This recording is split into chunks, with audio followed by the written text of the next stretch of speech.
And breaking news now, 2 men are in custody after breaking into a denture store in Donaldson this morning. I don't think we've ever said that on the news. I don't think we have either. Ever. Our cameras were there when police led them away in handcuffs, and News Channel 5's Dan Kennedy got an inside look at how it all went down. Dan?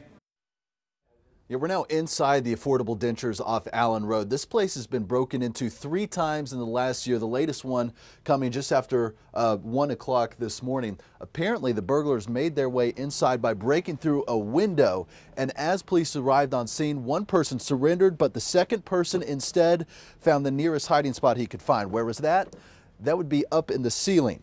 Surveillance video that we've just taken a look at shows the 2 men trying for 10 minutes to pry their way into a safe that was located in the office of this dentures, and our cameras were rolling as one of those men was placed in the handcuffs. This is the man who was in the ceiling. Police had to use their canine to help get him down. They were actually looking at that surveillance as when they noticed that there was not just one person inside this business, but there were 2, and that's when they found the man in the ceiling. Officials say that the pair could also be responsible for other burglaries earlier this morning in the South Nashville area. So those 2 men were taken away to a precinct to be interviewed. Now, there is thousands of dollars worth of damage to this Affordable Dentures business, and they're not going to be able to see patients today. The doctor apologizes, but they say they will be in touch with patients as they work to clean up the mess made earlier this morning by 2 burglars who've now been arrested. Reporting from Donaldson, Dan Kennedy, News Channel 5. All right, Dan, thanks for the update on that. And also new this morning, another burglar busted within the last 3 hours now. Police say that a suspect broke in to Slim and Husky's on Buchanan Street just before 1:30 this morning. Investigators say he was caught on surveillance inside. Again, 1:30 or so is when it happened. They say he smashed in the back door also of the Consider the Wildflowers jewelry store, which is across the street there on 9th Avenue North. They say he tried to get away with thousands of dollars in jewelry, but it was all recovered, and he was taken into custody. Gunshots fired in a Hermitage neighborhood overnight. It happened outside of a home on Bonnehurst Drive just after 2 this morning. A car was hit and several shell casings were found. Luckily, no one was hurt.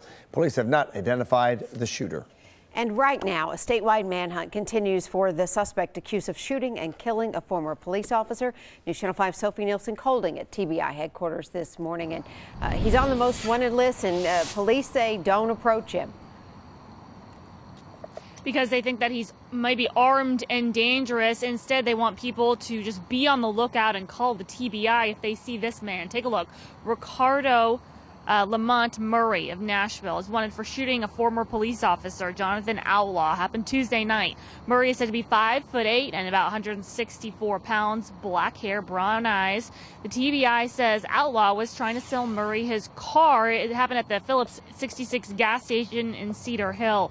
Police said that's when they think Murray shot Outlaw. They found Outlaw with 3 gunshot wounds. The sheriff's office wants to arrest Murray for homicide, aggravated robbery, and theft. Now, there is a reward up to $2,500 for information leading to Murray's arrest. If you see him or know where he is or have any of that information, call 1-800-TBI-FIND, 1-800-TBI-FIND.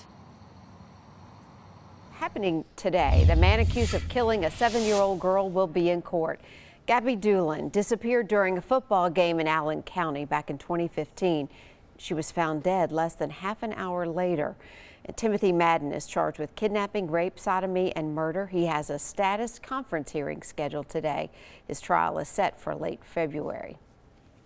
Well, coming up ahead of this weekend's White Lives Matter rallies in both Murfreesboro and Shelbyville, one anti-fascism activist is speaking out. A couple of months ago, Corey Lemley was front and center in the Antifa protesters facing off against the white supremacists in Charlottesville. He says he upped his activism after the current administration moved into the White House. Unlike most counter-protesters, however, who are very passive, this group has gained a reputation of not being afraid of using violence. Lemley claims it's all self-defense. They've inflicted violence through laws. They've inflicted violence through embedding themselves in law enforcement and in all different aspects of the community. Lemley admits he does not know how many of the Antifa protesters will be showing up, but he knows they're going to be at both rallies. There are several things to keep in mind this weekend while those rallies are going on. Murfreesboro police will close the square at 3 a.m. Saturday to prepare for crowds. The White Lives Matter is scheduled there from 1:30 to 4. Officers will search everyone as they enter and no weapons or masks are allowed. In Shelbyville, the White Lives Matter rally will be held on the sidewalk near Lane Parkway and North Cannon Boulevard. That's from 10 to 1. Everyone will be searched, and again, no masks or weapons. You can find maps of these details and a list of other prohibited items on NewsChannel5.com.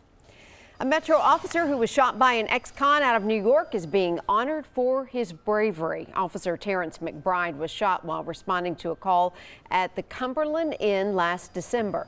Metro Police announced he's the recipient of the Theodore Roosevelt Police Award for Nashville and Middle Tennessee. Officer McBride will get a cash award, a medal, and a bust of Theodore Roosevelt.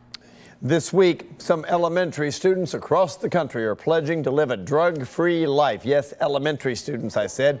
Students at Warner Arts Magnet Elementary wore red yesterday, observing Red Ribbon Week, the country's oldest drug prevention program. And a really great TSU police captain encouraged the kids to stay clear of drugs. The school's counselor says it's important to instill that message to them at an early age. We all band around our students to try and make sure that they feel safe at school. We can't take care of what happens once they leave us in the afternoons, but we do everything here at Warner to make sure that their stay during the school day is one where they feel safe. And it was also a time to remind the kids not to accept candy from strangers while trick-or-treating. A good message.